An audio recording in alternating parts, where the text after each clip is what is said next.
नमस्कार, जय गजानन. तुमच्या सगळ्यांचं आपल्या चॅनलमध्ये खूप खूप स्वागत आहे. श्री गजानन महाराजांचे अनुभव आपण नेहमी करता ऐकत असतो, वाचत असतो. महाराज हे भक्तवत्सल आहेत. महाराज हे आपल्या भक्तांचा हात कधीही सोडत नाही. जो व्यक्ती महाराजांची अतिशय एकनिष्ठेने सेवा करतो, उपासना करतो, भक्ती करतो, त्या व्यक्तीला महाराज हे अनुभव देतात म्हणजे असा एकही व्यक्ती नसेल, स्त्री असो किंवा पुरुष असो, त्याला छोट्यातला छोटा अनुभव किंवा मोठ्यातला मोठा अनुभव महाराजांचा आला नसेल. जे प्रत्येक भक्ताला प्रचिती देतात, प्रत्येक भक्ताला महाराज अनुभव देतात. महाराजांची जो भक्ती सेवा अतिशय एकनिष्ठेने करतो, समर्पित भावनेने करतो, त्या प्रत्येक व्यक्तीला महाराज हे त्यांची प्रचिती देतात. तर आजच्या व्हिडिओमध्ये आपण असाच एक अनुभव ऐकणार आहोत. म्हणजे मी तुम्हाला तो अनुभव वाचून दाखवणार आहे. आजचा जो अनुभव आहे तो विनोद सावरकर यांचा आहे आणि हा अनुभव मी एका ठिकाणी वाचला आहे, तोच मी तुम्हाला सांगत आहे. हा अनुभव श्रद्धा आणि सायन्स यावरती आधारित आहे. म्हणजे आपली जर श्रद्धा महाराजांच्या चरणी असेल, महाराजांवरती आपला ठाम विश्वास असेल, तर महाराज अशक्य गोष्टही शक्य करून दाखवतात. हा अनुभव ऐकल्यानंतर तुम्हाला त्याची प्रचिती येईल की महाराज आपल्या भक्तांना कसं सांभाळतात, महाराज आपल्या भक्तांचं कसं रक्षण करतात. हा अनुभव ऐकल्यानंतर तुम्हाला त्याची जाणीव होईल की महाराज आपल्या भक्तांना कशी प्रचिती देतात, महाराज आपल्या भक्तांना कसं सांभाळतात. जो भक्त महाराजांची एकनिष्ठ सेवा करेल, महाराजांच्या चरणी समर्पित भावना ठेवेल, त्या भक्तांवरती महाराजांचा कृपा आशीर्वाद नेहमी करता राहतो. तो मी तुम्हाला वाचून दाखवते. माझी आई 91 वर्षे वयाची सध्या नागपूर येथे माझ्या धाकट्या भावाकडे आहे. ठाण्याला असताना प्रत्येक वाढदिवसाला श्री गजानन महाराज मंदिर, राम मारुती रोड, ठाणे येथे नित्यनियमाने गेलो.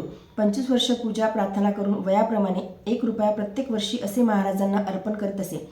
यावर्षी ती नागपूरला असल्यामुळे व्हिडिओ कॉलमध्ये मला मंदिरात जाऊन 91 रुपये पेटीत टाकायला सांगितले. त्या दिवशी आईची प्रकृती बरी नसल्याने तिला क्रिटिकेअर दवाखान्यात भरती केले. तिची प्रकृती हळूहळू बिघडत असल्याने माझ्या भावाला चिंता वाटू लागली आणि त्याने आम्हा सर्वांना नागपूरला यावयास सांगितले. त्याप्रमाणे आम्ही सगळे मुंबईहून नागपूरला गेलो. श्री गजानन विजय ग्रंथ यांच्या 3 दिवसीय दशमी, एकादशी, द्वादशी पारायणाला बसलो. दुसऱ्या दिवशी मला परत फोन आला की आईची तब्येत खूप नाजूक आहे आणि तू जमेल तसे नागपूरला निघून ये. मी माझ्या मुलासोबत फ्लाईटने नागपूरकरता निघालो. सोबत श्री गजानन महाराज मंदिर येथील अंगारा आणि प्रसाद घेऊन गेलो.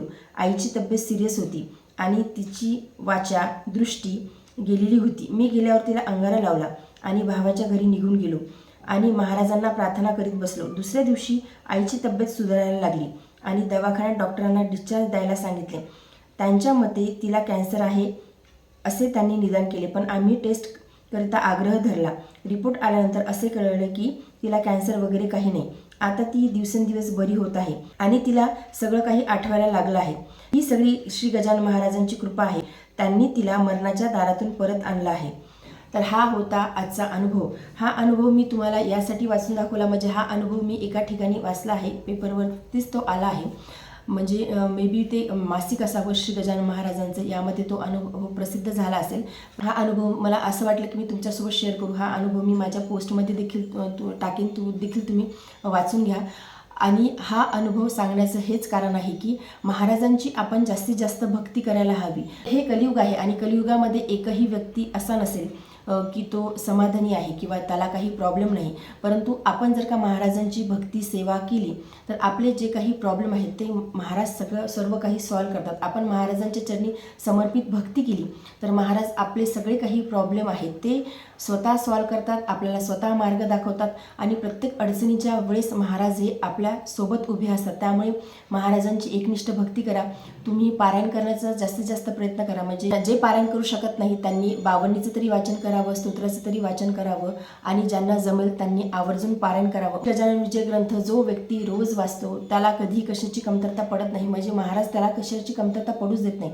तो आनंदी राहतो, समाधानी राहतो आणि हे जे काही भौतिक जगातले जे काही प्रॉब्लेम आहेत किंवा ज्या आपल्याला छोट्या छोट्या गोष्टीमुळे टेन्शन येते ते टेन्शन देखील दूर होते आणि मन अतिशय आनंदी आणि समाधानी राहायला सुरुवात होते. आणि आजचा अनुभव तर आपण ऐकलंच आहे की महाराजांची जो एकनिष्ठ भक्ती करतो महाराज त्याला मरणाच्या दारातून देखील बाहेर काढतात.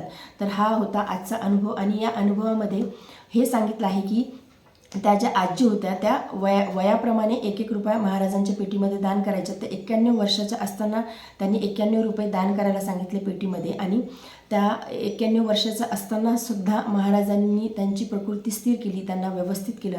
म्हणजे एवढी महाराजांच्या अंगाऱ्याची आणि पारायणाची शक्ती आहे. त्यामुळे महाराजांच्या दर्शनासाठी शेगावला गेल्याच्या नंतर अंगारा नक्की घेऊन या आणि रोज तुम्ही अंगारा तुमच्या कपाळी देखील लावत जा आणि महाराजांचं पारायण देखील श्री गजानन विजय ग्रंथाचं तुमच्याकडून शक्य तेवढं जास्तीत जास्त करण्याचा प्रयत्न करा. तर श्री गजानन महाराजांच्या बद्दल तुम्हाला काही अनुभव आले असतील आणि तुम्हाला काही अनुभव पाठवायचे असतील तर तुम्ही खाली दिलेल्या व्हॉट्सअप नंबरवरती डिस्क्रिप्शनमध्ये मी नंबर देत आहे, तिथे तुम्ही तुमचा अनुभव व्हॉट्सअप करू शकता. तर आजच्या व्हिडिओमध्ये एवढंच. व्हिडिओ जर तुम्हाला आवडला असेल तर व्हिडिओ लाईक करा, चॅनलवरती नवीन असेल तर चॅनलला सबस्क्राईब करा. जय गजानन. धन्यवाद.